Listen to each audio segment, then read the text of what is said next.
Welcome to the Boxing Gossip channel. Yesterday I uploaded a video talking about the return of Tyson Fury to the heavyweight boxing game. Lots of people asking me who I think he's going to come back against and maybe who I think he will come back against. I guess those are two different questions. Who I think he should come back against, who I think he will come back against, who I would like to see him come back against. Tyson has referred in interviews to fighting multiple times this year. I saw in one interview him saying he'd like to fight 4 times this year. So potentially a range of comeback opponents at different levels. In this video, going to briefly refer to a few potential options. I did mention in my video I uploaded yesterday that I'd seen a few rumours online that Tyson Fury may come back against Gary Cornish. You know, that was completely unsubstantiated. Just some online chatter I've seen. We shall see in due course whether it turns out to have any weight or not behind it. My theory on that fight is that it's less likely.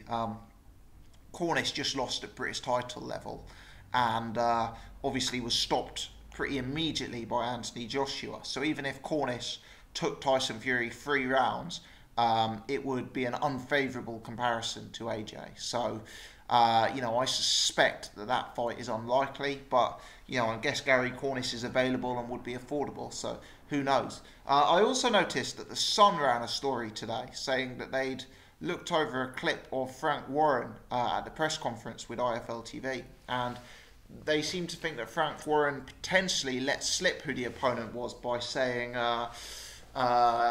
delighted to see Tyson Fury may take on Johnson. It seemed to be a slightly awkward piece of footage where it wasn't really clear at all what was being said. But the Sun have ran with it and seemed to imply that this could be reference to Kevin Johnson. I think Kevin Johnson is a very unlikely opponent. Obviously, he's already fought Tyson Fury, and Tyson Fury beat him very, very handily in what was a fairly dull, drab fight. Subsequent to that, Kevin Johnson, another one who was blown out near immediately by Anthony Joshua. And, again, if he took Tyson Fury 3 or 4 rounds, or even if he took Tyson Fury the distance, which is very possible, he went the distance with Pulev recently. If Kevin Johnson took Tyson Fury the difference, it would be a very, very unfavourable comparison. If you factor in that Anthony Joshua, who was a prospect, took him out nearly straight away when they fought. So, yeah, we'll have to see. We'll have to see. I think that's unlikely. I also saw a few comments online from people believing that in that clip, Frank Warren had said Thompson, not Johnson, with the suggestion being that it could be Tony Thompson. I guess that's a possibility. Tony Thompson, as I understand it, is retired, and I don't believe that he's had a fight recently or is actively fighting. Let me just box check him as I'm talking to you guys, just to make sure I'm telling you the truth. But yeah, Tony Thompson, I guess, is someone who, his name carries a little bit of weight. He's now 46 years old, so very much at the tail end of his career, and he hasn't actually fought since he lost to Luis Ortiz in early 2016. So yeah, I hope it's not Tony Thompson, because we don't want to see a man nearly 50 jagged off the sofa for 2 years come back weighing, I don't know, 300 pounds against Tyson Fury. I know he has a bit of name value, Tony Thompson, because of what he did to David Price over here, but nevertheless, not really the route I'd like to see. So let me throw out a few other names that I think are possible. Lenroy Thomas, Commonwealth champion, well known to the fans because of his performance against David Allen. Don't think that one is inconceivable. Lenroy is someone who will come over and travel. Lenroy is someone who's obviously been affordable to have on undercards before, so I think that's something that they could look at. Razvan Kajanu, I think, is a solid option. He went 12 against Joseph Parker in a WBO world title fight. Kajanu is a guy with winning record, massive guy, possibly a sellable opponent, although nowhere near the level of skill of a Tyson Fury. Alexander Dimitrenko.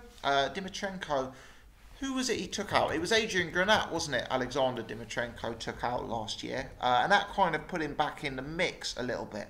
Another guy, 41 wins, massive guy, listed as 6'7", 3 back-to-back wins, fought December 2017, beat an opponent who was 18-0. Boxrec actually have him in the top 15 in the world. So, Dimitrenko for me, very, very possible comeback opponent. I think probably the most realistic of the ones I've named so far. I think Dimitrenko, Kajanu and Lenroy Thomas are all realistic options. I also think Alexander Ustinov is a very realistic option. Ustinov looked faded against Manuel Char. These are not the kind of fighters who can beat Tyson Fury realistically. But Ustinov has that sort of selling point that he and Tyson Fury were scheduled to fight each other previously, and the fight didn't happen. The fight got cancelled. I believe Fury withdrew. Potentially he had some bad family news at the time and withdrew from the fight. But maybe they'll consider the Alexander Ustinov fight, given that Ustinov was in a world title fight against Manuel Char last time out, and given that history with Ustinov, I don't know, but I think it's definitely a consideration. Again, another massive man. Shannon Briggs, Briggs always carries that power, which makes him dangerous, but he's another one who's, closer to 50 than 30, let's put it that way. And, Tyson Fury, Shannon Briggs would be a fantastic build-up that would generate a huge amount of hype. The two guys have obviously spoken to each other in the past, and who knows, that very much is a fight that could potentially be made. Possibly not a first fight back, possibly more of a second fight back, but Briggs at this stage of his career, he's a one-round fighter. You'd think if Tyson could be evasive and keep him long for a round, the threat would be nullified and then Tyson could take over. A few other names, these guys are more high level, so maybe this is second, third fight back. Carlos Takam, I believe he's sparred extensively with Fury in the past, and obviously with Takam doing so well against Joshua recently, Takam is well known to British boxing fans. Perhaps Fury, I think stylistically Fury would find Takam very, very easy work indeed. I think he just box rings around him, and he may look to take that fight to try and make a favourable comparison to Joshua. Stiverne, Stiverne was beaten so badly by Wilder last time out. Again, it's one where you'd have to factor in the reward, because obviously beating a guy like Stiverne wouldn't hold too much weight. Based on the fact that he was iced out in 30 seconds or whatever it was by Deontay Wilder. But Stiverne's another big name, been in and around world title level a few times.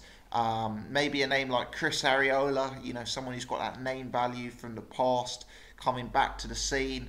Andre Rudenko, Rudenko fought Hughie Fury, fought Lucas Brown, quite a basic operator, but very, very durable. He'd be the right type of opponent if you'd want to give Tyson Fury rounds, perhaps, if you were, thinking that he needs to get the rust out of his system, a guy like Rudenko. But again, maybe that's a second fight back. So there's a few names, all realistic possibilities for me. Kevin Johnson, Tony Thompson, hope not. Gary Cornish, hope not. Andre Rudenko, Stiverne, Takam, maybe second, third, fourth fights back. That makes sense to me. Shannon Briggs, Ustinov, Dimitrenko, second fights back, third fights back, very possibly. Maybe Lenroy Thomas, second fight back. Maybe Razvan Kajanu takes the risk-reward profile for a first fight back. He's being used as a sparring partner by Joseph Parker subsequent to their loss. He's slow, he's plodding, he's basic, he doesn't carry too much power, but he's relatively durable. And he holds the distinction of going 12 in a world title fight recently. Maybe him or a Ustinov, someone like that, someone who makes Tyson Fury look fast, look dynamic, look technically refined, someone who doesn't pose him too much of a risk, but someone at the same time, you want someone who can give him a few rounds. It's a wasted exercise if he deals with the opponent in 2 or 3 rounds. There's rumours that his return will be on pay-per-view, and clearly the Manchester Arena is a big arena, so you wouldn't want to sell a load of tickets and to sell a load of pay-per-views if Tyson Fury blasts the opponent out in 30 seconds. Clearly it's going to have to be an opponent of a certain level. It can't just be a journeyman, it can't just be a knockover job. And the kind of guys I've mentioned, Kajanu, Ustinov, Dimitrenko, these are no world beaters, but they're guys who can be marketed, they're big guys, they're guys that can be sold, they've got winning records. And they're durable, hopefully even in what would be one-sided fights in my opinion, they'd be able to take Tyson Fury a few rounds and create some interest that way. Let me know your thoughts, guys. Comments in the section below. of the names I've mentioned, which ones do you like? Which ones don't you like? Which ones are the most realistic? Who have I missed out? Let me know your thoughts in the comment section. If you've enjoyed the video, please hit the thumbs up, and please subscribe if you haven't already done so. Many thanks, as always, for